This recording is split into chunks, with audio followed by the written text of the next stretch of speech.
আসসালামু আলাইকুম সবাইকে 10 মিনিট স্কুলের পক্ষ থেকে আজকের ক্লাসে সবাইকে স্বাগত জানাচ্ছি। আমি ডক্টর সাবিনা মুনসুর, ঢাকা মেডিকেল কলেজের ইন্টার্ন ডক্টর এবং তোমাদের সবার বায়োলজি টিচার। আজকের ক্লাসে আমরা আমাদের জীববিজ্ঞান প্রথম পত্রের অণুজীব চ্যাপ্টারের সবথেকে ইম্পর্টেন্ট বা সবথেকে শুরুর টপিকটা পড়ব এবং এই টপিকটা কিন্তু তোমাদের এই চ্যাপ্টারটা বোঝার জন্য, ভাইরাস বোঝার জন্য খুবই গুরুত্বপূর্ণ। সো আজকের ক্লাসে আমরা মেইনলি তিনটা টপিক কভার করব। একটা হচ্ছে ভাইরাসের আবিষ্কার। এই আবিষ্কার পোর্শন থেকে কিন্তু তোমাদের মেডিকেল অ্যাডমিশন টেস্টে, বোর্ড পরীক্ষায় অনেকগুলো এমসিকিউ আসে এবং তোমরা অনেকেই ভুল করে ফেলো। সো কেন এটা ভুল হয়? কারণ হচ্ছে এখানে অনেকগুলো ইনফরমেশন আছে, অনেক বিজ্ঞানীর নাম আছে, আমরা মিলিয়ে ফেলি। সো আমরা এটা একটা গল্পের মাধ্যমে পড়ব। এরপরের টপিক হচ্ছে ভাইরাসের বৈশিষ্ট্য। এই টপিকটা থেকে তোমাদের সিকিউ এমসিকিউ যে কোনোটাই আসতে পারে। এবং আরেকটি ইম্পর্টেন্ট বিষয় হচ্ছে ভাইরাসের গঠন। এই গঠনটাও কিন্তু তোমাদের সিকিউ এবং এমসিকিউ দুইটার জন্য সমানভাবে গুরুত্বপূর্ণ। এবং এইখানে কিন্তু ভাইরাসের প্রকৃতি আছে, ভাইরাসের আকার আকৃতি আছে, এইগুলো হচ্ছে তোমাদের এমসিকিউর জন্য গুরুত্বপূর্ণ। সো আমি যখন পড়াবো আমি তোমাদেরকে এইটা আইডেন্টিফাই করে দিব কোন টপিকটা তোমাদের এমসিকিউর জন্য ইম্পর্টেন্ট, কোন টপিকটা তোমাদের সিকিউর জন্য ইম্পর্টেন্ট। সো চলো আমরা চলে যাই। তার আগে আমাকে একটু বলো, ভাইরাস পড়ার দরকারটা কি? সেই পিচ্চি একটা জিনিস, এই জিনিসটা আমাদেরকে কি এমন ক্ষতি করবে, তাই না? তোমরা অনেকেই যারা হচ্ছে 2020 সালের আগে আমরা এই চ্যাপ্টারটা পড়েছি, আমাদের কাছে মনে হয়েছে কি দরকার আজাইর এত পড়াশোনা করার। কিন্তু আমরা 2020 সালে কাকে পেয়েছি বলো তো? কোভিড ভাইরাস, তাই না? 2020 সালে আমরা কোভিড পেয়েছি। 2024 আমরা একজনের নাম শুনছি, মাঙ্কি পক্স। এই যে নামগুলা আছে, তার মানে বোঝা যাচ্ছে যে এরা আসলে ছোট একটা জিনিস হলেও এরা কিন্তু পুরো পৃথিবীকে একদম নাড়ায় দিতে সক্ষম। ঠিক আছে? সো এই কারণে আমরা যদি সুন্দরভাবে সুস্থভাবে বেঁচে থাকতে চাই, আমাদের কিন্তু প্রত্যেকটা বিষয়ে জ্ঞান থাকা দরকার, যেন আমরা যে কোনো কিছুকে, যে কোনো একটা এপিডেমিক হোক, যে কোনো একটা প্যান্ডেমিক হোক, আমরা মোকাবেলা করতে পারি। সো চলো আজকে আমরা হচ্ছে ভাইরাস সম্পর্কে একটু পড়ি। ঠিক আছে? সো ভাইরাস, এখন তোমাকে আমি বলতেই পারি যে আচ্ছা বলো তো ভাইরাস আমরা কেন পড়ি, এটার ইম্পর্টেন্ট কি? আমি ডক্টর, আমার কাছে যদি কেউ জিজ্ঞেস করে ভাইরাস পড়ার ইম্পর্টেন্স কি, আমি বলতে পারি যে হ্যাঁ, আমি হসপিটালে যতগুলো রোগী পাই তার মধ্যে অনেক রোগী আসে তারা হচ্ছে ভাইরাস ঘটিত রোগে ভর্তি। ঠিক আছে? সো এটা জানার ইম্পর্টেন্ট কি? আমরা জানি যে তোমরা অনেকে যারা ফার্মেসিতে গিয়ে বলো যে আমার জ্বর হচ্ছে, আমার এই হচ্ছে, সেই হচ্ছে, আমাকে ওষুধ দেন, তোমাকে অ্যান্টিবায়োটিক খাওয়াচ্ছে। বাট তোমাকে এটা বুঝতে হবে যে অ্যান্টিবায়োটিক খাই আমরা কিসের জন্য? ব্যাকটেরিয়া ঘটিত রোগের কারণে। আর ভাইরাস ঘটিত রোগে আমরা অ্যান্টিবায়োটিক খাই না। সো এই কারণে তোমার এটা অবশ্যই জানতে হবে কোনটা তোমার ভাইরাস ঘটিত রোগ, কোনটা তোমার ব্যাকটেরিয়া ঘটিত রোগ। এবং এই জিনিসটা কিন্তু মেডিকেল অ্যাডমিশন টেস্টে অনেক আসে, যে নিচের কোনটি ভাইরাস ঘটিত রোগ, নিচের কোনটি ব্যাকটেরিয়া ঘটিত রোগ নয়। এটা এইচএসসির জন্য important, medical admission test, varsity admission টেস্টের জন্য ইম্পর্টেন্ট। ঠিক আছে? সো দেখো আমরা দেখতেই পাচ্ছি সবগুলাই আমাদের মোটামুটি পরিচিত। সাধারণ সর্দি, আমরা যে 2 দিন পর পর হাঁচি কাশি দেই, আমাদের নাক দিয়ে বেয়ে বেয়ে পানি পড়ে, ঠিক আছে, এটা কিন্তু কিসের জন্য হয়? এই ভাইরাসের কারণে হয়। ইনফ্লুয়েঞ্জা হয় ইনফ্লুয়েঞ্জা ভাইরাস, ডেঙ্গু হয় ডেঙ্গি বা ফ্ল্যাভি ভাইরাসের কারণে, চিকুনগুনিয়া, জলাতঙ্ক হয় র্যাবিসের কারণে, গুটি বসন্ত, জল বসন্ত, বার্ড ফ্লু, ভাইরাল হেপাটাইটিস, কোভিড-19, মানে মোটামুটি কমন অনেক রোগের কারণ হচ্ছে কি? এই ভাইরাস। সো এই কারণে এগুলো তোমার কিসের জন্য ইম্পর্টেন্ট? এগুলো তোমার এমসিকিউর জন্য ইম্পর্টেন্ট। এমসিকিউটা কি আসবে? যে নিচের কোনটি ভাইরাস ঘটিত রোগ, নিচের কোনটি ভাইরাস ঘটিত রোগ নয়। ঠিক আছে? এখন তোমাকে কেউ যদি জিজ্ঞেস করে যে ভাইরাস ঘটিত রোগ কি শুধু মানুষেরই হয়, অ্যান্সার হচ্ছে না। ভাইরাস এত রেসিস্ট না, সে মানুষ, পশু পাখি, গাছপালা, ছত্রাক, মানে দুনিয়ার তাবৎ জিনিসকে আক্রমণ করে। মানে গরু, ভেড়া, মহিষ, ছাগল, ইঁদুর, মুরগি, গাছপালা, মোটামুটি সবাই ভাইরাসের কাছ থেকে কেউই সেফ না, মানে সবাই ভাইরাসকে ভয় পায়। ঠিক আছে? তো এখন দেখো তোমার মাথায় প্রশ্ন আসতে পারে যে আচ্ছা আপু ভাইরাস কি? এই পরীক্ষা এটা কিসের জন্য আসে? ভাইরাস কাকে বলে, এটা তোমার কতে আসে যে ভাইরাস কি। তো তোমাকে সহজ ভাষায় যদি কেউ জিজ্ঞেস করে ভাইরাস কি, ভাইরাসকে এক কথায় বলবা ভাইরাস হচ্ছে রোগ সৃষ্টিকারী বস্তু। এখন বস্তু কেন? কারণ একটু পরেই আমরা পড়বো যে ভাইরাসকে আসলে আমরা জীবও বলতে পারি না, পুরোপুরি জড়ও বলতে পারি না, সেটাকে আমরা মোটামুটি বস্তু হিসেবে রেখেছি। এবং কেন রোগ সৃষ্টিকারী, এটার অ্যান্সার আগের স্লাইডেই তোমরা পেয়েছো। সে এতগুলা রোগ তৈরি করে এবং এর ইম্পর্টেন্ট কাজই হচ্ছে মানুষকে, পশু পাখিকে, গাছপালাকে অসুস্থ করে তোলা। এই কারণে এটাকে বলা হয়েছে রোগ সৃষ্টিকারী বস্তু। এই ভাইরাস শব্দ হচ্ছে একটা ল্যাটিন শব্দ থেকে আসছে, যার অর্থ হচ্ছে বিষ। সে তো অবশ্যই বিষ। বিষ খেলে যেরকম মানুষ অসুস্থ হয়ে যায়, শরীরে পার্শ্ব প্রতিক্রিয়া হয়, ঠিক তেমনি ভাবে ভাইরাস শরীরে ঢুকলেও হচ্ছে এরকম অসুস্থ হয়ে যায়। সো বিষও যা, ভাইরাসও তা। সো সেই অর্থে একে আমরা বিষও বলতে পারি। আচ্ছা, আরেকটা জিনিস চিন্তা করো, ভাইরাস তো অবশ্যই অনেক পিচ্ছি, একে তুমি খালি চোখে দেখতে পারবা না। আমরা সাধারণত ব্যাকটেরিয়াকে যে স্বাভাবিক মাইক্রোস্কোপগুলো আছে, সেই স্বাভাবিক অণুবীক্ষণ যন্ত্র দিয়ে আমরা ব্যাকটেরিয়াকে দেখতে পারি। বাট ভাইরাস কিন্তু ব্যাকটেরিয়া থেকেও ছোট। সো সে এতই ছোট, তাকে তুমি স্বাভাবিক মাইক্রোস্কোপ বা অণুবীক্ষণ যন্ত্র দিয়ে দেখতে পাবে না। তাকে দেখার জন্য আরো স্পেশাল ইলেকট্রন অণুবীক্ষণ যন্ত্রের প্রয়োজন হয়।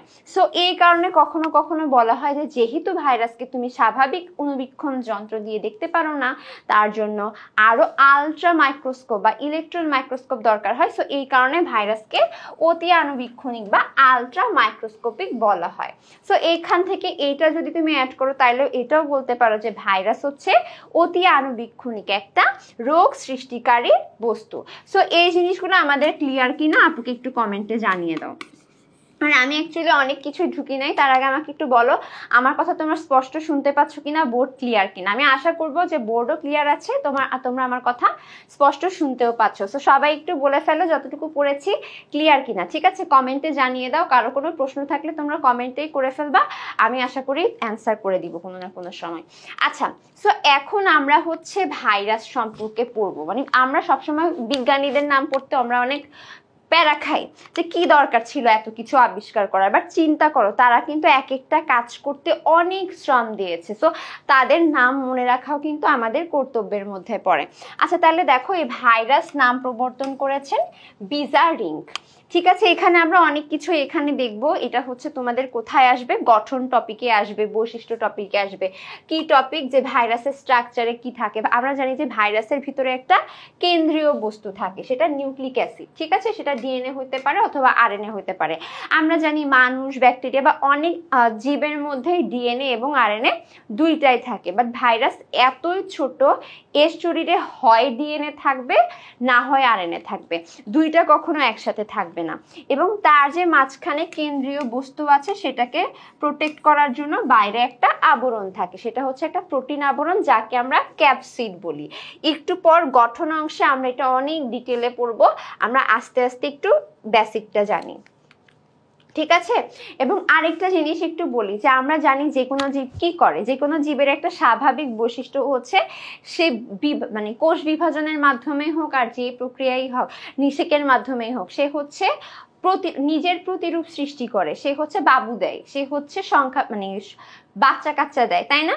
সো ঠিক তেমনি ভাবে ভাইরাসেরও কিন্তু এরকম একটা বৈশিষ্ট্য আছে। সে কি করে, সে যখন বাইরে প্রকৃতিতে থাকে সে একদম জড় বস্তুর মতো আচরণ করে, কিন্তু যেই তুমি তাকে একটা জীবের ভিতরে ঢুকাবা, জীবদেহের ভিতরে ঢুকলে সে সংখ্যা বৃদ্ধি করবে এবং এর মাধ্যমে রোগ সৃষ্টি করে। ঠিক আছে, এইটাও কিন্তু আমরা তার বৈশিষ্ট্যের মধ্যে গিয়ে পড়বো, আমরা আস্তে আস্তে আস্তে আস্তে আগাচ্ছি। ঠিক আছে, সো এইখানে তোমাকে কেউ যদি জিজ্ঞেস করে যে ভাইরাসের একটা সুন্দর ডেফিনেশন দাও, ধরো কতে তুমি লিখে ফেলো যে ভাইরাস হচ্ছে অতি আণুবীক্ষণিক একটা জীব, যে হচ্ছে কি করে, যে হচ্ছে রোগ সৃষ্টি করে। কিন্তু তোমার যদি খতে আসে যে ভাইরাস বলতে কি বুঝো, তোমার কিন্তু ওই ডেফিনেশনটা উপযুক্ত না, মানে ওইটাতে তোমাকে 2 দিবে না। সো কখনো যদি তোমাকে জিজ্ঞেস করে যে ভাইরাস বলতে কি বুঝো, মানে তুমি ভাইরাস সম্পর্কে যা কিছু জানো সবকিছু একটু সুন্দর করে ব্যাখ্যা করবা, কি বলবা? প্রথম জিনিসটা হচ্ছে সে কি দিয়ে গঠিত। সে কেন্দ্রীয়তে কি থাকে, নিউক্লিক অ্যাসিড থাকে, ডিএনএ আরএনএ থাকে, প্রোটিন আবরণ মানে তার বাইরে একটা আবরণ থাকে। এরপর খেয়াল করো এই জিনিসটা, ভাইরাসকে আমরা কি বলি, অকোষীয় বলি। কেন অকোষীয় বলি একটু পরে এটা ব্যাখ্যা করে দিব, যে একটা কোষে যে সকল বৈশিষ্ট্য থাকে, তার বিভিন্ন কোষীয় অঙ্গাণু থাকে, সে সংখ্যা বৃদ্ধি করে, অনেক বৈশিষ্ট্যই হচ্ছে ভাইরাসের মধ্যে থাকে না। তো এই কারণে ভাইরাসকে বলা হয় অকোষীয়। অতি আণুবীক্ষণিক কেন সেটাও আমরা বলে ফেলেছি, স্বাভাবিক মাইক্রোস্কোপে দেখা যায় না।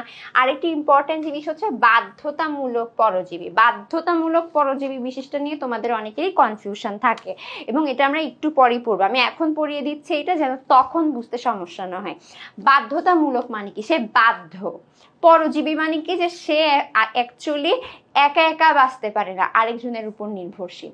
সো আমরা অনেক পরজীবীকে দেখি যে তারা হচ্ছে কেমন, যে সে জীবদেহের বাইরেও সুন্দর মতো বাঁচে, আবার জীবদেহের ভিতরেও জীবের সাহায্যে বাঁচে। তার মানে সে হচ্ছে বাধ্য না, মানে সে জীবদেহে থাকলে তার আরামায়েশে কাটাই দিচ্ছে, তাকে তুমি বের করে দাও, সে স্বাধীনভাবে থাকতে পারবে, মানে সে তার জীবন ধারণের জন্য একটা অন্য জীবের উপর বাধ্য না। বাট এই লোক, এই ভাইরাস, সে হচ্ছে বাধ্য।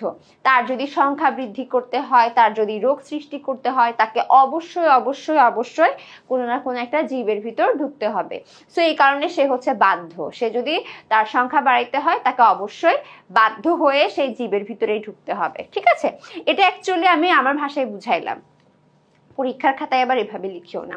ঠিক আছে, এবং আরেকটা জিনিস যেটা বললাম যে সে জীবের ভিতরে সক্রিয় থাকে, রোগ সৃষ্টি করে, এবং জীবের বাইরে হচ্ছে নিষ্ক্রিয় থাকে। সো এই দেখো একটা সুন্দর ডেফিনেশন পেয়ে গেলাম। ভাইরাস হচ্ছে কি দিয়ে গঠিত? নিউক্লিক অ্যাসিড এবং হচ্ছে প্রোটিন আবরণ দিয়ে গঠিত অতি আণবিক্ষণিক বাধ্যতামূলক জীব, যা জীবের ভেতরে সক্রিয়, জীবের বাইরে নিষ্ক্রিয় অবস্থায় থাকে। সো কখনো যদি পরীক্ষায় খতে বলে যে ভাইরাস বলতে কি বুঝো, বা কারো যদি মনে হয় যে না আমার অনেক টাইম আছে, আমি কতে এই ডেফিনেশন লিখবা, চেষ্টা করবো এই ডেফিনেশনটাই লিখে দিতে, তাহলে একদম ফুল মার্ক পেয়ে যাবা। সো এটা ক্লিয়ার কিনা আপুকে একটু জানাই দাও। আমরা চেষ্টা করবো আমরা বায়োলজিতে যাই পড়ি না কেন, কেন এই কথাটা পড়ছি, কেন এই কথাটা বলছে, আমরা যেন সেটা একটু ব্যাখ্যা করে করে পড়ি, তাহলে হচ্ছে আমাদের এই জিনিসগুলা মুখস্থ করতে হবে না, আমাদের এটা অটো মনে থাকবে। তো এখন আরেকটা প্রশ্ন, আমি কিন্তু তোমাদের ছোট ছোট প্রশ্নের অ্যান্সারগুলো স্লাইডেই দিয়ে দিচ্ছি। ঠিক আছে, যে কেন ভাইরাসকে জীবাণু না বলে, অণুজীব না বলে বস্তু বলা হয়? একদম সহজ ভাষায়, ভাইরাস হচ্ছে অকোষীয়, তাই না? অকোষীয় মানে কি? যে তার মধ্যে কোষের জিনিসপত্র নাই, কোষের মতো সে সংখ্যা বৃদ্ধি করতে পারে না, অনেক সমস্যা, মানে সে মানে সিঙ্গেল ভাবে বা স্বাধীনভাবে সংখ্যা বৃদ্ধি করতে পারে না। এবং আরেকটা জিনিস চিন্তা করো, সে যখন জীবদেহের বাইরে যায় সে হচ্ছে নিষ্ক্রিয় অবস্থা, একদম একটা রাসায়নিক পদার্থের মতো আচরণ করে। সো এই কারণে তাকে একেবারে সত্যিকার অর্থে আমরা অণুজীব বা মাইক্রো অর্গানিজম বলতে পারি না, যেহেতু তার মধ্যে একটা জীব জীব ভাবও আছে।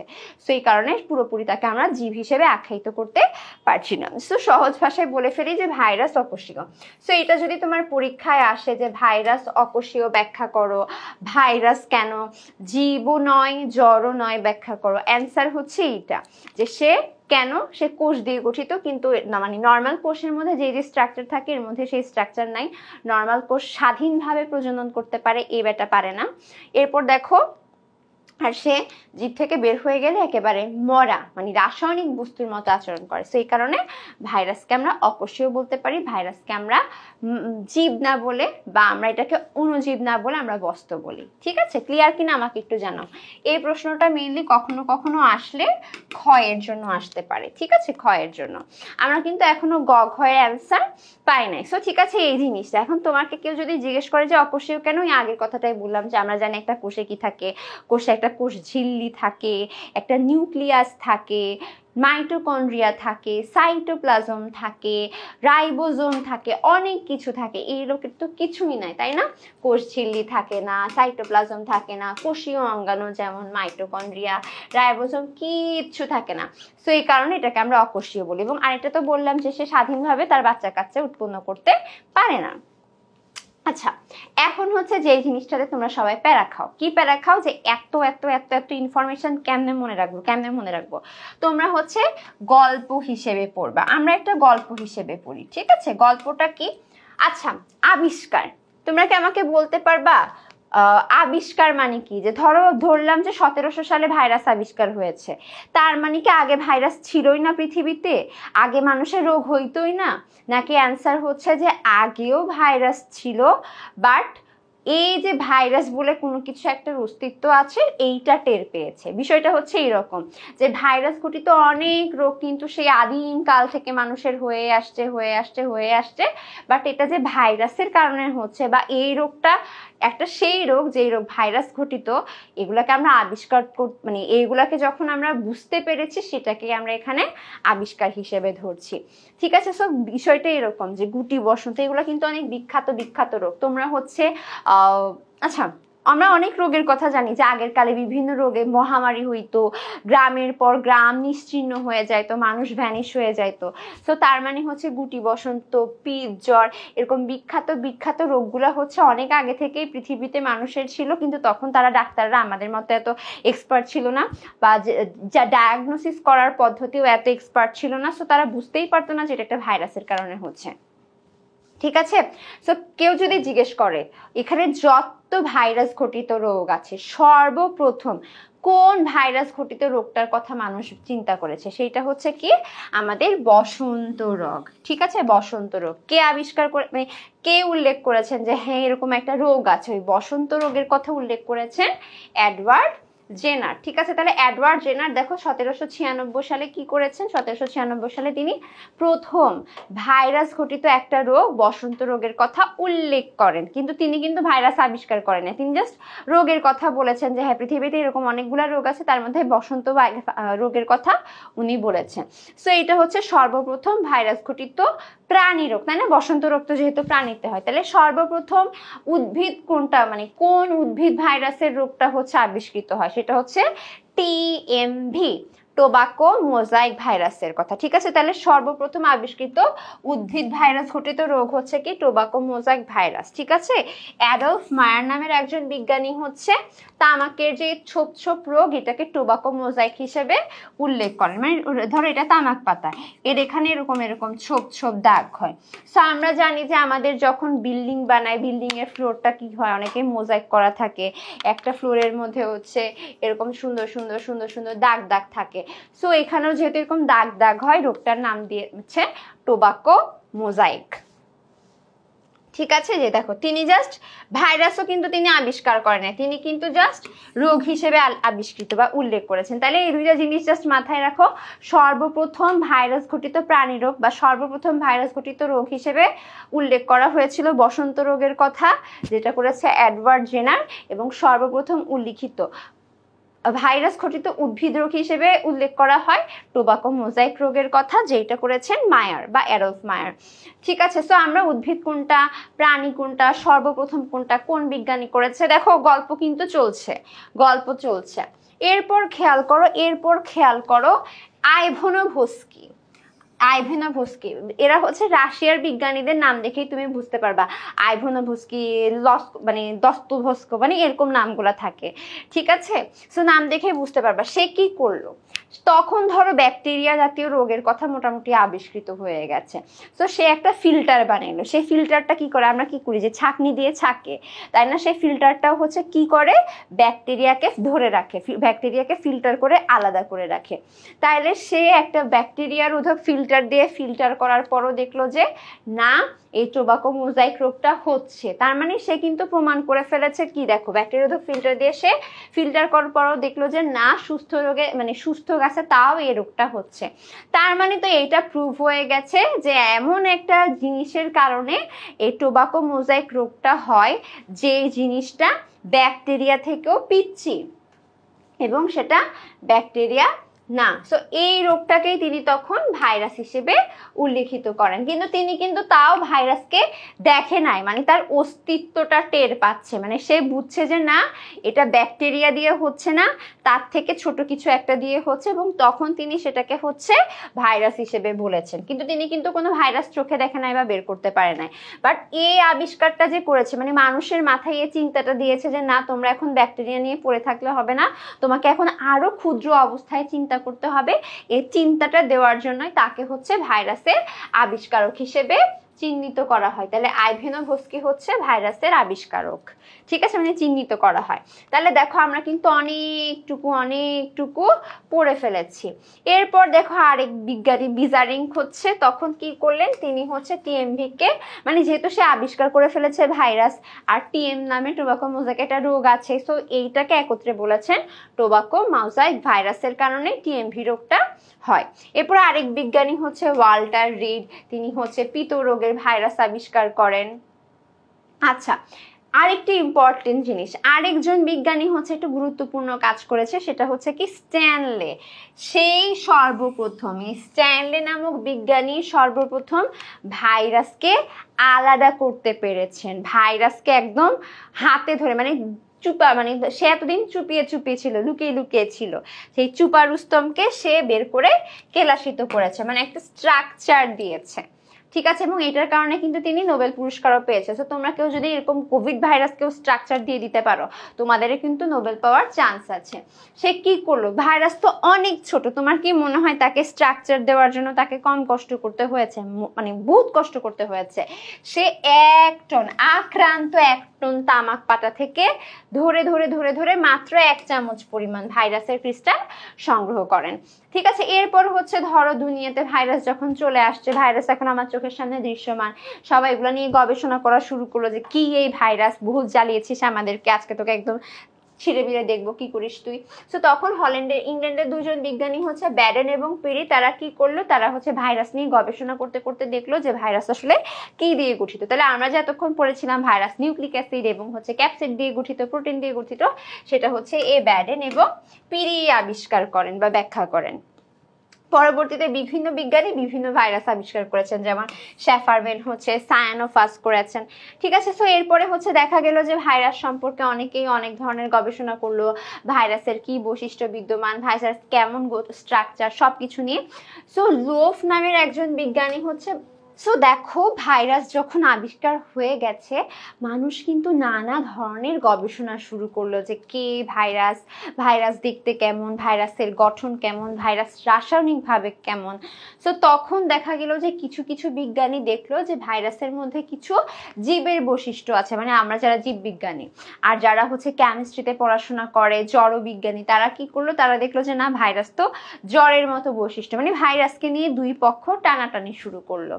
ঠিক আছে, পরবর্তীতে হচ্ছে লোক বললো যে না, তোমরা এখানে মারামারি করে কোনো লাভ নাই, ভাইরাস জীবও না জড়ও না, ভাইরাস ভাইরাসই, মানে সে একদম ইউনিক, তার মতো কিচ্ছু না। তুমি যদি চাও তাকে বলতে পারো যে ভাইরাস জীব এবং জড় এই দুইটার মাঝামাঝি একটা বস্তু, ভাইরাস জীব এবং জড়ের সেতু বন্ধন। এবং এই কথাটা কিন্তু কখনো কখনো ঘটে আসে যে ব্যাখ্যা করো ভাইরাস হচ্ছে জীব এবং জড়ের সেতু বন্ধন, বা ব্যাখ্যা করো ভাইরাস ভাইরাসই। তখন তোমাকে কি বলতে হবে যে হ্যাঁ ভাইরাসের কিছু জড় বৈশিষ্ট্য আছে, ভাইরাসের কিছু জীব বৈশিষ্ট্য আছে, জড় বৈশিষ্ট্য হচ্ছে এই এই এই এই, জীব বৈশিষ্ট্য হচ্ছে এই এই এই এই। যেহেতু ভাইরাসের মধ্যে 2 ধরনের বৈশিষ্ট্যই আছে, তাই সে পুরোপুরি কোনোটাই না, সে একদম ইউনিক একটা কিছু। এটার অ্যান্সার কিভাবে লিখবো আমরা একটু পরে দেখবো। ঠিক আছে, আর এখানে আরেকজন বিজ্ঞানী হচ্ছে গেল আমাদের ভয়ঙ্কর একটা জিনিস HIV এইডস, যাকে আমরা অনেক ভয় পাই, সেইটা আবিষ্কার করেছেন। আমি মনে করতাম এইভাবে যে এইডস হলে তো মানুষ মরে গেল, সো এখান থেকে গেল হচ্ছে এইডস আবিষ্কার করেছেন, মানে HIV ভাইরাস আবিষ্কার করেছেন। ঠিক আছে, সো ক্লিয়ার কিনা? আমরা হচ্ছে গল্প করে করে কিন্তু ভাইরাসের আবিষ্কার প্রায় করে ফেলেছি। ঠিক আছে, এবং সর্বশেষে হচ্ছে কি এখানে অনেক বিজ্ঞানীর নামই আছে যে অল্টার কি করেছেন, হেপাটাইটিস সি। হেপাটাইটিসকে কেন নীরব ঘাতক ব্যাধি বলা হয়, এটা আমি হেপাটাইটিসের যে ক্লাসটা আছে সেখানে বুঝিয়ে দিয়েছি। ঠিক আছে, এরপরে হচ্ছে ব্যাডেন পিরি হচ্ছে রাসায়নিক প্রকৃতি বর্ণনা করেন, এটা তো বললাম। এবং সব থেকে ইম্পর্টেন্ট হচ্ছে 2019 সালে আমাদের সেই ডেঞ্জারাস নোভেল করোনা ভাইরাস আবিষ্কার করা হয়, এবং 5000 ধরনের ভাইরাসের বর্ণনা বর্তমান সময় পর্যন্ত হয়েছে। দেখা যাবে তোমরা যখন বড় হবা, 40-50 বছর বয়স হবে, তখন এটা হয়তো 5000 থেকে 6, 7, 8, 9, 10,000ও হয়ে যেতে পারে, বলা যায় না। বিজ্ঞানীদের উপর ডিপেন্ড করছে যে কতগুলা রোগ আমরা আবিষ্কার করতে পারবো, কত ধরনের ভাইরাস আবিষ্কার করতে পারবো। দেখা যায় যে আসলে এখনই 1000 কোটি ভাইরাস আছে, বাট এগুলাকে আবিষ্কার করতে করতে আরো কয়েক হাজার বছর লেগে গেল। ঠিক আছে, সো আমরা চাই না মানুষের এত রোগটোগ হোক, আমরা হচ্ছে আমাদের পড়াশোনায় ফিরে আসি। এখন তোমাকে কেউ যদি জিজ্ঞেস করে যে ভাইরাস কই থাকে, ভাইরাস আমার তোমার মতো এত ঢং করে না, সে সব জায়গায় থাকে। তাকে তুমি হচ্ছে যেই জায়গায় রাখবা, জীবের ভিতরে, রাস্তা ঘাটে, যেখানে সেখানে, মানে সে সব জায়গায় থাকে। তাহলে সে যখন একটা জীবের শরীরে থাকে, সে একদম জীব হিসেবে আচরণ করে। কোথায় থাকতে পারে? উদ্ভিদের শরীরে থাকতে পারে, প্রাণীর শরীরে থাকতে পারে, ব্যাকটেরিয়ার শরীরে থাকতে পারে, সায়ানোব্যাকটেরিয়া, ছত্রাক, মানে পরজীবী টরজীবী থেকে শুরু করে সে সবার শরীরেই থাকতে পারে, কারণ সে এত পিচ্ছি, দেখা যায় আরেক পরজীবীর ভিতরেও সে থেকে যাইতে পারে। ঠিক আছে, এবং তখন সে কি অবস্থান করে, সক্রিয় হিসেবে অবস্থান করে। আর এছাড়া তাকে তুমি জীবদেহ থেকে বের করে মাটি, বাতাস, পানি মানে দুনিয়ার সব জায়গায় সে থাকে। তার মানে আমরা যেরকম যে সবকিছু খাই তাকে যেরকম আমরা সর্বভুক বলি, সেরকম যে সব জায়গায় থাকে তাকে তোমরা সর্বথাকুক বলতে পারো এই ভাইরাসের মতো। ঠিক আছে? তো কেউ যদি জিজ্ঞেস করে ভাইরাস কই থাকে, তুমি বলবো যে ভাইরাস কই থাকে না, দুনিয়ার সব জায়গায় ভাইরাস থাকে। ক্লিয়ার কিনা বলো তো? আচ্ছা, ঠিক আছে। এরপর হচ্ছে তাহলে কেউ যদি জিজ্ঞেস করে কই থাকে, তাহলে জীবজড় পরিবেশের সব জায়গায় সে থাকে। এবং খেয়াল করো, মানে ভাইরাস কি শুধু অল্প পরিমাণে, মোটেও না। 1 চামচ সমুদ্রের পানিতে 1 মিলিয়ন ভাইরাস থাকে। জাস্ট কল্পনা করে দেখো ভাইরাস কত বেশি পরিমাণ আছে পৃথিবীতে এবং সে কত পিচ্চি সাইজের। ঠিক আছে? এখন তোমাকে কেউ যদি জিজ্ঞেস করে যে আচ্ছা আপু ভাইরাস নিয়ে আমার অনেক আগ্রহ, আমি ভাইরাস নিয়ে পড়াশোনা করতে চাই বড় হয়ে, তাহলে কি করব? তোমাদের জন্য সুখবর হচ্ছে যারা ভাইরাস নিয়ে পড়াশোনা করে, আমাদের মেডিকেল সায়েন্সেই হচ্ছে একটা সাবজেক্ট আছে মাইক্রোবায়োলজি, যেখানে ভাইরাস, ব্যাকটেরিয়া, প্যারাসাইট এগুলো নিয়ে আলোচনা করা হয়। আবার তারই একটা অংশ হিসেবে, মানে তারই ভাই হিসেবে আরেকটা ব্রাঞ্চ আছে ভাইরোলজি, যে হচ্ছে এরকম ভাইরাস নিয়ে আলোচনা করে। ঠিক আছে? কি আলোচনা করে ভাইরোলজিতে? ভাইরাসের আকার কেমন, ভাইরাসের গঠন কেমন, সে কিভাবে সংখ্যা বৃদ্ধি করে, কিভাবে রোগ সৃষ্টি করে, রোগ কেমনে হয়, রোগের লক্ষণ কি, রোগ কিভাবে নির্ণয় করা হয়, রোগের প্রতিকার করা হয়, এই সব কিছু হচ্ছে ভাইরোলজিতে হয়। এবং আরেকটা জিনিস একটু বলে ফেলি, এইখানে 2 জায়গায় 2টা টপিক। এক জায়গায় বলেছিলাম যে আইভানোভস্কি হচ্ছে আবিষ্কারক আর স্ট্যানলে হচ্ছে ভাইরোলজির জনক। তো তোমরা সবসময় ভাবো যে যেই আবিষ্কার করেছে সেই মনে হয় জনক, ব্যাপারটা তার না। মানে আইভানোভস্কিকে আমরা আবিষ্কারক হিসেবে বলি। আর স্ট্যানলি কি করেছে বলতো? স্ট্যানলি কিন্তু মেইনলি টোবাকো মোজাইক ভাইরাসকে পৃথক করেছিল, কেলাসিত করেছিল, তাই না? সো এই কারণে তাকেই হচ্ছে জনক বলা হয়। সো খেয়াল করো, আমরা কিন্তু অনেকগুলা এমসিকিউ সহজে পড়ার একটা ছোটখাটো গল্পের মতো পড়ে ফেললাম। তো সবাই আমাকে একটু বলে ফেলো এই টপিকগুলা ক্লিয়ার কিনা। আমার মনে হয় আমি যেভাবে পড়াচ্ছি এভাবে যদি একটু গল্প গল্প করে পড়ো, মোটামুটি ইনশাল্লাহ ক্লিয়ার হয়ে যাবে। আচ্ছা, সো এরপর দেখো সাইজ। আমরা অলরেডি বলেই ফেলেছি সে এতই পিচ্ছি, এতই পিচ্ছি, এতই পিচ্ছি, তাকে তুমি খালি চোখে দেখতে পারবে না, তাকে দেখার জন্য তোমার ইলেকট্রন অনুবীক্ষণ যন্ত্রের মতো লাগবে। এবার তার নর্মাল সাইজ কত হয়? সে হচ্ছে 8 থেকে 300 ন্যানোমিটারের মধ্যে হয়। সো এর মধ্যে ধরো একটা পিচ্চি ভাইরাস হচ্ছে তোমার পোলিও ভাইরাস, সে 12 ন্যানোমিটার। আর তামাকের মোজাইক ভাইরাস সে কিন্তু অনেক বড় সাইজ, সে হচ্ছে 300 ন্যানোমিটার। সেরকম প্রশ্ন আসতেই পারে যে একটা নিচের কোন ভাইরাসটির সাইজ বড়, তাহলে তামাকের মোজাইক ভাইরাস কোনটা? ছোট ভাইরাস, পোলিও ভাইরাস। ঠিক আছে? এরপরে হচ্ছে দেখো গবাদি পশুর ফুট এন্ড মাউথ রোগ সৃষ্টিকারী ভাইরাসকে বলা হয় সব থেকে ক্ষুদ্র ভাইরাস, এবং ভ্যাকসিনিয়া ভ্যারিলের এরাও মোটামুটি বড়। ঠিক আছে? সো এখানে তোমাকে জানতে হবে যে কোনটার সাইজ কেমন, কোনটার সাইজ কেমন, জাস্ট বেসিক জানা যে বড় কোনটা ছোট কোনটা। ঠিক আছে? পোলিও ছোট আর হচ্ছে টিএমভি বড়। আচ্ছা, সো এগুলা হচ্ছে তোমার কিসের জন্য আসে? এগুলা হচ্ছে তোমার এমসিকিউর জন্য আসে। বাট এই চ্যাপ্টার থেকে এমসিকিউ দেওয়ার এত টপিক আছে, এই টপিক থেকে খুব একটা আসে না, তাও একবার জাস্ট দেখে নিলাম। আচ্ছা, এরপর হচ্ছে আকৃতি। এখানে হচ্ছে আমি কখনোই বলবো না যে কোনটার আকৃতি কেমন মুখস্থ করো, তোমাদের টাস্ক হচ্ছে কি আকৃতিটা পড়ার জন্য ভাইরাসটাকে একবার দেখা। এই যে দেখো টিএমভি দেখেই বুঝতে পারছো এটা দণ্ডাকার হবে, চোখের মধ্যে ভাসবা টিএমভি দেখতে কেমন। ইনফ্লুয়েঞ্জা দেখো এটা গোল গোল ডিমের মতো, এভাবে দেখে ফেলবা। এরপর দেখো T2, আমরা নর্মালি এরকম ব্যাঙাচি দেখতাম কমা আকৃতির, তাই না? তো এটা কিছুটা ব্যাঙাচির মতো দেখতে। এই যে দেখো HIV গোলাকার দেখতে, ইবোলাটা কিরকম একটা সিলিন্ডার আকৃতির দেখতে। সো এই যে এই ছবিটা চোখের মধ্যে ভাসাবা যে টিএমভি কেমন ছিল, টিআইভি কেমন ছিল, HIV কেমন ছিল, ইবোলা কেমন ছিল। এইটার কাজ হচ্ছে তোমার চোখ দিয়ে দেখা। যে জিনিসটা তুমি ভিজুয়ালাইজ করবা সেটা তোমার করে মুখস্থ করার কোনো দরকার নাই, মুখস্থ তুমি অন্য বিষয় করো। ঠিক আছে? এরপর দেখো ভ্যাকসিনিয়া ভাইরাস, কি সুন্দর পাউরুটির মতো চ্যাপ্টা। কোভিড ভাইরাস তো সবাই দেখার কথা। পোলিও কেমন, অ্যাডিনো ভাইরাস কেমন, জাস্ট ছবিগুলো দেখে রাখবা। ঠিক আছে? তাইলেই হবে।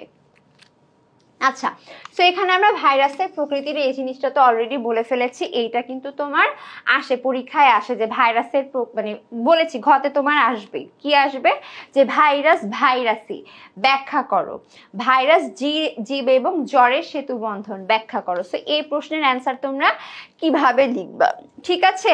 সো আমরা জানি যে একটা ভাইরাস সে যখন হচ্ছে পরিবেশে থাকে সে তখন একটা জ্বরের মতো আচরণ করে, আর সে যখন একটা জীবের ভেতরে ঢুকে সে তখন জীবের ন্যায় আচরণ করে। সো আমরা যেহেতু দেখতে পাচ্ছি সে জীব এবং জ্বর উভয়টার মতোই কাজ করে, সো এটাকে আমরা বলতে পারি যে সে একটা মধ্যবর্তী পর্যায়ে। সো আমি যেই জিনিসটা ব্যাখ্যা করলাম তোমাকে, এই বিজ্ঞানী সালে হচ্ছে এটা আগেই ব্যাখ্যা করেছে যে সে হচ্ছে দুইজনের একটা মধ্যবর্তী পর্যায়। সো চলো আমরা এখন ভাইরাসের এই দুইটা বৈশিষ্ট্যকে পড়বো যে কি কি হচ্ছে তার জড় রাসায়নিক বৈশিষ্ট্য আর কি কি হচ্ছে তার জীব বৈশিষ্ট্য। জাস্ট এই জিনিসটা মাথায় রাখবা, সে যখন পরিবেশে থাকে তখন সে কেমিস্ট্রির যে স্ট্রাকচার টপিকগুলো পড়ি সেই বৈশিষ্ট্য দেখা যায়, তখন সেগুলো হচ্ছে তার জড় রাসায়নিক বৈশিষ্ট্য। আর সে যখন একটা জীব দেহে ঢুকে, জীব দেহে যখন প্রবেশ করে তখন যে বৈশিষ্ট্য প্রকাশ পায় সেটা হচ্ছে তার জীবীয় বৈশিষ্ট্য। সো চলো আমরা এখন একটা করে হচ্ছে দেখি বৈশিষ্ট্যগুলা। তাইলে জড় রাসায়নিক প্রথমটাই হচ্ছে সে অকোষীয়, মানে একটা কোষের মধ্যে যে সকল স্ট্রাকচার থাকে সেটা নাই। অতি আণুবীক্ষণিক, আমরা জানি জীবকে তুমি মোটামুটি অনুবীক্ষণ যন্ত্র হইলেও দেখতে পারবা, বাট তাকে তুমি কখনোই দেখতে পারবা না। এরপর খেয়াল করো সে খাবার দাবার খায় না, তাই না? সে খাবার খায় না, তার আমাদের যেরকম আমরা খাবার খাই পরিপাক করি এ কিছুই করে না, এবং তার কোনো বিপাকীয় এনজাইম মানে খাবার টাবার ভাঙতে যে এনজাইম দরকার হয় এগুলাও তার কিছু নাই। এবং ইম্পর্টেন্ট জিনিস হচ্ছে সে মানে সে সংখ্যা বৃদ্ধি করতে পারে, কিন্তু সেটার জন্য কি দরকার হয়? পরাধীনতা দরকার হয়, আরেকজনের সাহায্য দরকার হয়। সো এই কারণে বলা হয়েছে সে স্বাধীনভাবে সংখ্যা বৃদ্ধি করতে বা প্রজনন করতে পারে না। এরপর দেখো ব্যাকটেরিয়ারোধক ফিল্টারে ভাইরাস ফিল্টার যোগ্য নয়। আমরা তো অলরেডি দেখেই ফেলেছিলাম একজন বিজ্ঞানী কি করেছিল, ব্যাকটেরিয়ারোধক ফিল্টার বানিয়েছিল এবং তারপরও দেখা গেছে যে না তারপরও ভাইরাস রোগটা হচ্ছে। সো এই কারণে এটাকে বলা হয়েছে যে ব্যাকটেরিয়ারোধক ফিল্টারে ভাইরাস ফিল্টার যোগ্য নয়। এরপর খেয়াল করো আমরা রসায়ন চ্যাপ্টারে কিছু জিনিস পড়তাম যে বিভিন্ন ধরনের পদার্থকে এই কাজগুলা করা যায়। আমরা জানি বিভিন্ন পদার্থকে তুমি কেলাসিত করতে পারবা, সেন্ট্রিফিউজ করতে পারবা, মানে ব্যাপন, সাসপেনশন, তলানীকরণ, এগুলো তো আমরা রসায়নে পড়ি। তাহলে রসায়নের টপিকগুলো হওয়ার কথা একটা কেমিক্যাল সাবস্টেন্সের সাথে। সো যেহেতু এই বিষয়গুলো তোমার ভাইরাসের সাথে হচ্ছে, সো এই কারণে ভাইরাসকে তুমি জ্বর বলতে পারো। এরপর ভাইরাস হচ্ছে রাসায়নিক মানে শরীর থেকে যখন বের করে দিবা সে একদম নিষ্ক্রিয় থাকবে, তার মধ্যে কোনো কিছুই হবে না, সো এই কারণেও বলতে পারো। এবং আরেকটি ইম্পর্টেন্ট হচ্ছে ভাইরাস কিন্তু আমরা যেরকম ছোট থেকে বড় হই, ভাইরাস কিন্তু কখনোই সাইজে ছোট থেকে বড় হয় না, এবং সে পরিবেশের উদ্দীপনায় সাড়া দেয় না। সাড়া দেয় না বিষয়টা কি, যে ধরো বাইরে অনেক গরম, আমি করছি, আমার ঠান্ডা, আমি এভাবে কুচকায় যাচ্ছি, তাকে তুমি রোদে রাখো, আগুনে পুরাও, যাই করো না কেন সে একেবারে তার মতোই থাকবে, তার মধ্যে কোনো চেঞ্জ হবে না। এবং এখানে হচ্ছে অত স্ট্রাকচার নেই, আমাদের যেরকম জিন আছে, আমাদের যেরকম মাইটোকন্ড্রিয়া, সেল আছে, নিউক্লিয়াস আছে, এরকম কঠিন কঠিন স্ট্রাকচার কোনোটাই তার বডিতে নাই। এরপর দেখো যে জিনিসটা বললাম যে তাকে তুমি কিছু দিয়ে মারতে পারবে না, তাকে তুমি অ্যাসিড, ক্ষার, লবণ, অ্যান্টিবায়োটিক, মানে সে এমন একটা জিনিস যে তাকে মারা খুবই টাফ, খুবই ডেঞ্জারাস, ঠিক আছে? সো ওইগুলা ছিল তার জড় বৈশিষ্ট্য। এখন আমরা দেখবো তার জীবীয় বৈশিষ্ট্য কি কি আছে। তাহলে প্রথম জিনিসটা হচ্ছে আমরা জানি একটা জ্বর কখনোই সংখ্যা বৃদ্ধি করতে পারবে না, বাট তুমি যদি একটা ভাইরাসকে একটা জীবের ভিতরে একটু উপযুক্ত পরিবেশ দাও সে কিন্তু সেকেন্ডে সেকেন্ডে সংখ্যা বাড়াবে, যেটাকে আমরা সংখ্যা বৃদ্ধি বা মাল্টিপ্লিকেশন বলি। এরপর দেখো এবং সে কি করে, সে তার অনুরূপ তৈরি করতে পারে, মানে একটা ভাইরাস থেকে আর তার মতো আরেকটা ভাইরাস উৎপন্ন হবে সে যখন সংখ্যা বৃদ্ধি হবে করবে। এরপর আমরা জানি যে ডিএনএ এবং আরএনএ কে আমরা কি বলি, জেনেটিক বস্তু হিসেবে জানি, যেহেতু ভাইরাসের মধ্যে ডিএনএ আরএনএ আছে, সো এটাও কিন্তু তার জড় বৈশিষ্ট্য। এরপর দেখো সে সুনির্দিষ্টভাবে বাধ্যতামূলক পরজীবী। আমি কিন্তু তিনটা টপিকে বুঝিয়েছি, পরজীবী মানে সে আরেকজনের উপর ডিপেন্ডেন্ট, বাধ্যতামূলক মানে হচ্ছে সবসময় ডিপেন্ডেন্ট, মানে সে যদি সংখ্যা বৃদ্ধি করতে চায় তাকে মাস্ট আরেকজনের হেল্প নিতে হবে। আর সুনির্দিষ্টভাবে মানে হচ্ছে যে কিছু কিছু ভাইরাস উদ্ভিদকে আক্রমণ করে, কিছু কিছু ভাইরাস প্রাণীকে আক্রমণ করে, কিছু কিছু ভাইরাস হচ্ছে সায়ানোব্যাকটেরিয়াকে আক্রমণ করে, কিছু কিছু ভাইরাস ছত্রাককে আক্রমণ করে। তার মানে সে কে কার ভিতর ঢুকবে, কে কার মধ্যে সংখ্যা বৃদ্ধি করবে, সেটা হচ্ছে সুনির্দিষ্ট হওয়া। সেই কারণে এটাকে বলা হয় সুনির্দিষ্টভাবে বাধ্যতামূলক পরজীবী। আচ্ছা, এরপর দেখো ভাইরাসের পরিব্যাপ্তি ঘটাতে এবং প্রকরণ তৈরি করতে সক্ষম। তাহলে তোমাকে জানতে হবে হোয়াট ইজ পরিব্যক্তি, হোয়াট ইজ প্রকরণ। জাস্ট মাথায় রাখো, ধরো এটা হচ্ছে ভাইরাসের একটা নিউক্লিক অ্যাসিড ডিএনএ। তো কোনো কারণে এখানে হচ্ছে কি হইলো, এখানে কোনো কারণে একটু চেঞ্জ হয়ে গেল, এই জায়গায় চেঞ্জ হয়ে গেল। তাহলে যখন একটা ভাইরাসের ডিএনএ বা আরএনএ অর্থাৎ নিউক্লিক অ্যাসিডের মধ্যে একটা পার্মানেন্ট চেঞ্জ হবে, তাই না? আমি সহজে বলে দিচ্ছি, ধরো ডিএনএ এর মধ্যে চেঞ্জ, ঠিক আছে, সেইটাকে আমরা বলবো হচ্ছে পরিব্যক্তি বা মিউটেশন। এবং এই ডিএনএ বা তার নিউক্লিক অ্যাসিডের চেঞ্জের কারণে কিন্তু তার বৈশিষ্ট্যও চেঞ্জ হবে। তাহলে এর ফলে তার যে বৈশিষ্ট্যের মধ্যে পরিবর্তন হবে, এটাকে আমরা বলবো হচ্ছে কি প্রকরণ, ঠিক আছে। এবং এই পরিবর্তন হওয়াটা কিন্তু আমাদের জন্য আরো খারাপ। তোমরা দেখেছো নিশ্চয়ই যে কোভিড ভাইরাস হচ্ছে এরকম বারবার মিউটেশন করে করে চেঞ্জ হয়ে যাওয়ার কারণে আমরা কিন্তু তাকে ধরতে পারছিলাম না, মানে নতুন নতুন ইয়া হচ্ছে। এবং এইসব কারণে কিন্তু সে কি করতে পারে, অভিযোজন ক্ষমতা আছে। মানে এই যে একটা ভাইরাসকে মারার জন্য তুমি কিছু একটা আবিষ্কার করলে, সে ঠুস করে চেহারা চেঞ্জ করে সে অভিযোজন করে ফেলবে। তো এটা কিন্তু একটা জ্বর কখনোই পারতো না। এবং এই জিনিসটাকে আবার এখানে বলেছে যে তাদের জিনের মধ্যে কি হয়, পুনর্বিন্যাস ঘটে। সো এই কারণে, হ্যাঁ, যেমন নভেল করোনা ভাইরাসের মধ্যে ডিলেশন হয়েছিল, মানে সে কেটে ছেটে চেঞ্জ করে ফেলছিল, এর ফলে কিন্তু তার কি হয়েছিল, নতুন নতুন প্রকরণ তৈরি হয়েছিল। সো ঠিক আছে, সেখানে বুঝতেই পারছো যে ভাইরাস হচ্ছে এমন একটা জিনিস যার হচ্ছে জীব বৈশিষ্ট্য এবং জড় বৈশিষ্ট্য দুইটাই আছে। এবং যারা হচ্ছে তোমার প্রাণ রসায়নবিদ, মানে যারা হচ্ছে তোমার কেমিস্ট্রি নিয়ে আলোচনা করে, যারা হচ্ছে বায়োকেমিস্ট্রি নিয়ে আলোচনা করে, তারা তার জড় বৈশিষ্ট্যকে ইম্পর্টেন্ট দেয়। আর যারা জীববিজ্ঞানী তারা হচ্ছে তার জীবীয় বৈশিষ্ট্যকে প্রাধান্য দেয়। তো তোমাকে যদি কখনো পরীক্ষায় বলে যে তুমি ব্যাখ্যা করো যে ভাইরাস হচ্ছে এক ভাইরাসই বা ভাইরাস হচ্ছে জ্বর এবং জীবের মধ্যবর্তী কিছু, তাহলে তুমি ফার্স্টে জীব বৈশিষ্ট্য লিখবা, এরপর জ্বর বৈশিষ্ট্য লিখবে, এরপর বলবা যে যেহেতু এর মধ্যে দুইটাই আছে এবং সে পুরোপুরিভাবে কোনোটাই না, সেটাকে আমরা মধ্যবর্তী কিছু বলতে পারি। এবং এর বৈশিষ্ট্য যেহেতু ইউনিক, শুধুমাত্র ভাইরাসের এই বৈশিষ্ট্য দেখা যায়, তো এই কারণে বলতেই পারি ভাইরাস ভাইরাসই, ঠিক আছে।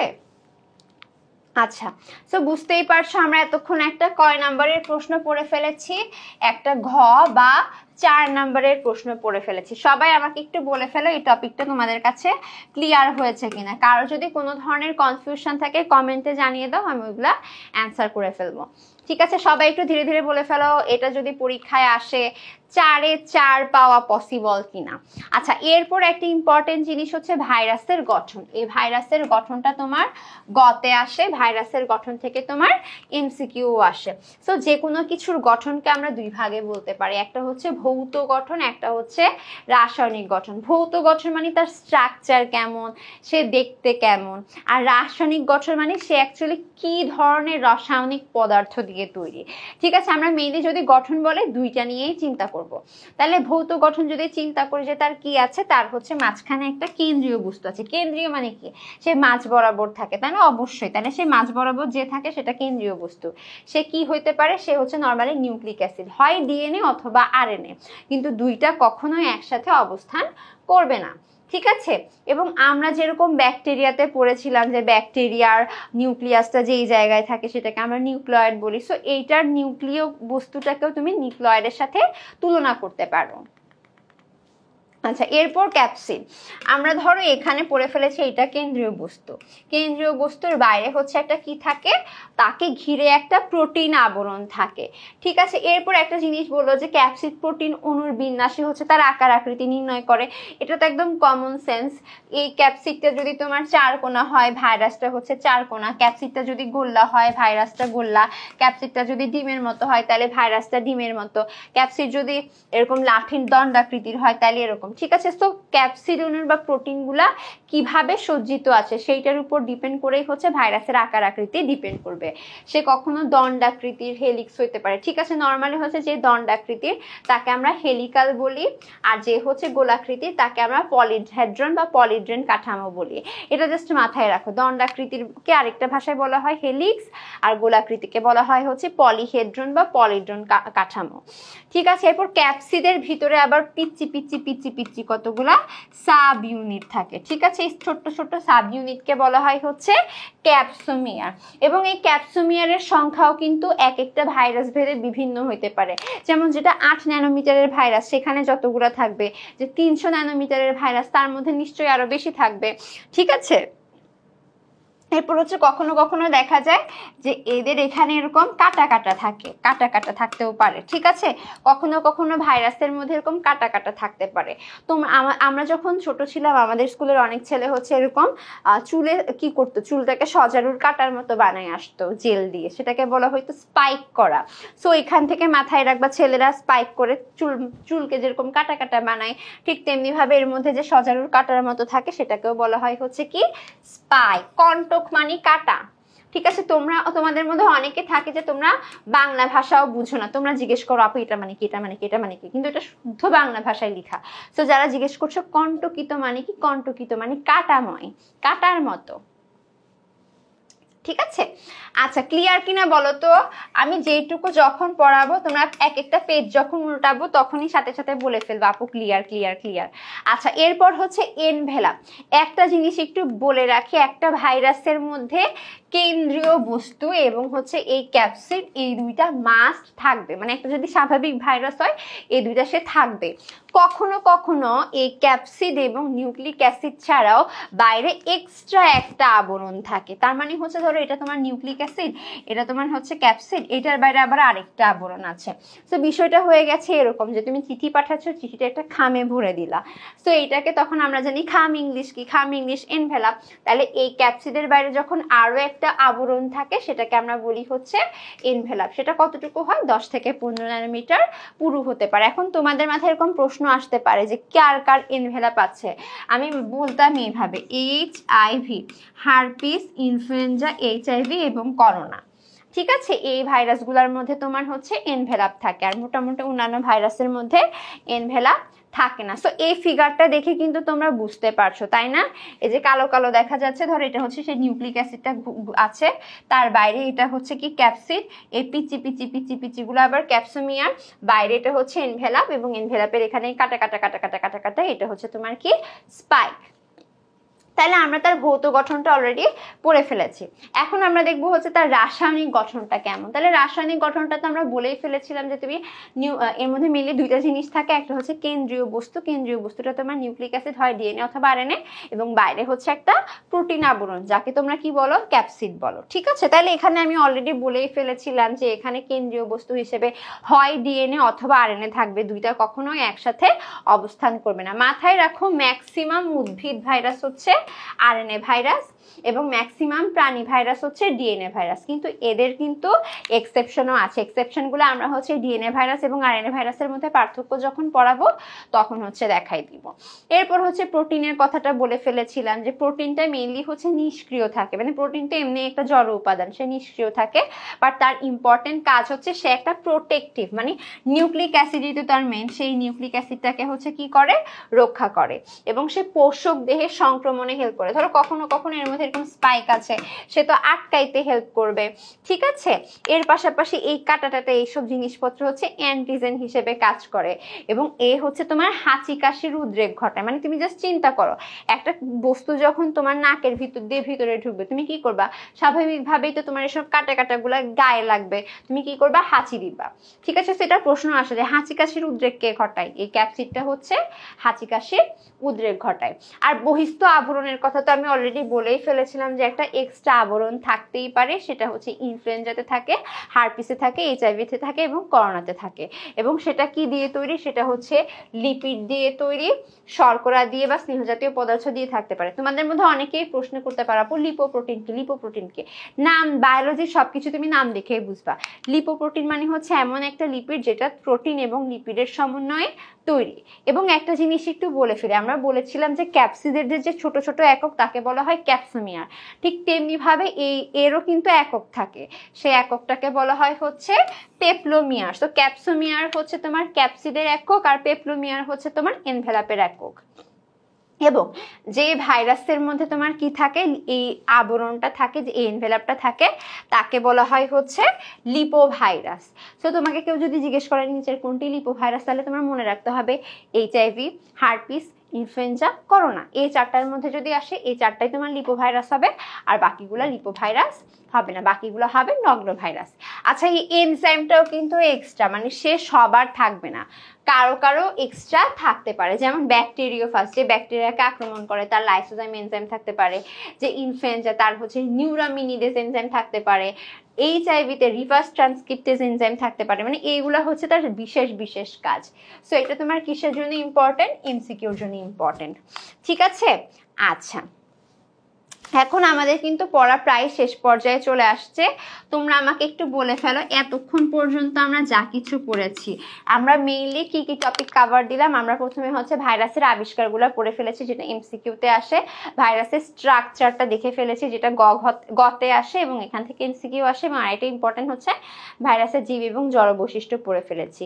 এর মাঝখানে আমরা ভাইরাসের আকৃতি কেমন, ভাইরাস কোথায় থাকে, ভাইরাসের আকার আকৃতি কেমন, গঠন কেমন, ঠিক আছে, অনেক কিছুই আমরা দেখে ফেলেছি, সাইজ কেমন। সো এখন আমরা হচ্ছে একটু এমসিকিউ দেখবো। তো সবাই আমাকে একটু বলে ফেলো এতক্ষণ পর্যন্ত আমরা যা কিছু পড়েছিলাম সবকিছু আমাদের ক্লিয়ার কিনা, ঠিক আছে, একটু জানিয়ে দাও। আমরা এখন এখান থেকে কিছু প্রশ্ন দেখবো যে পরীক্ষায় আসলে কেমন প্রশ্ন থাকে।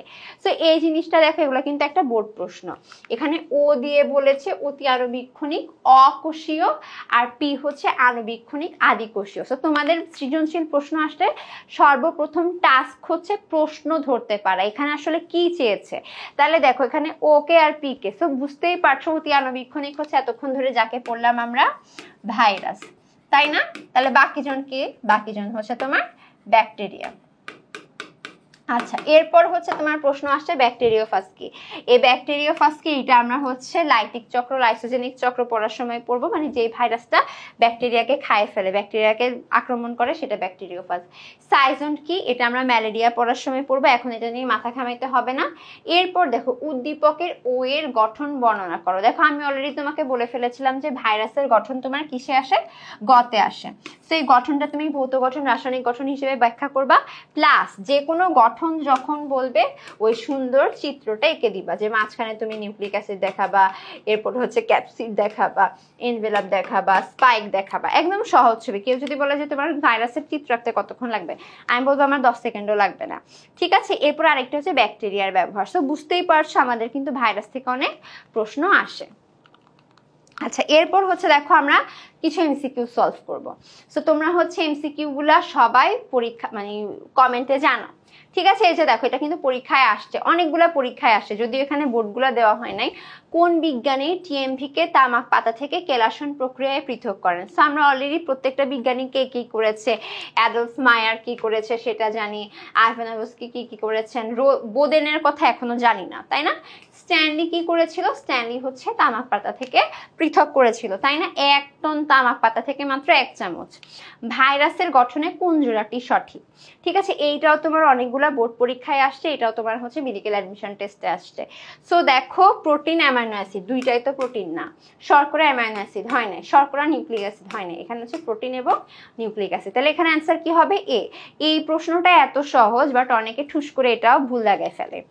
আচ্ছা, আরেকটা প্রশ্ন, কোনটি ভাইরাসের বৈশিষ্ট্য নয়। খেয়াল করো, বাধ্যতামূলক পরজীবী, ট্রু। পোষক দেহে বংশ বৃদ্ধিতে সক্ষম, ট্রু। নিউক্লিক অ্যাসিড থাকে, ট্রু। এক কোষ বিশিষ্ট, খেয়াল করো ভাইরাস তো অকোষীয়, সো সেই কখনো এক কোষ বিশিষ্ট হবে না। সো এখন আমাকে একটু বলে ফেলো সবাই, আজকের ক্লাসে আমরা যে পড়েছি ভাইরাস কাকে বলে, ভাইরাস কিভাবে আবিষ্কৃত হয়েছে, ভাইরাস দেখতে কেমন, তার আকার আকৃতি কেমন, এবং তার গঠন কি, জীব বৈশিষ্ট্য কি, জড় বৈশিষ্ট্য কি, সবকিছু আমরা পড়েছি, মানে একটা বেসিক আইডিয়া পেয়েছি। সবাই আমাকে একটু বলো ক্লাস কেমন লেগেছে, সবার সবকিছু ক্লিয়ার কিনা। কারো কোনো প্রশ্ন থাকলে সব প্রশ্ন আমাকে এখানে কমেন্টে জানিয়ে দাও, আমি ইনশাল্লাহ অ্যান্সার করে দিব। সো সবাই একটু ভালো থাকো, সুস্থ থাকো, আল্লাহ হাফেজ, এবং আমাদের 10 মিনিট স্কুলের সাথে থাকো। সো আজকের ক্লাস আমি এখানে শেষ করছি। ধন্যবাদ সবাইকে।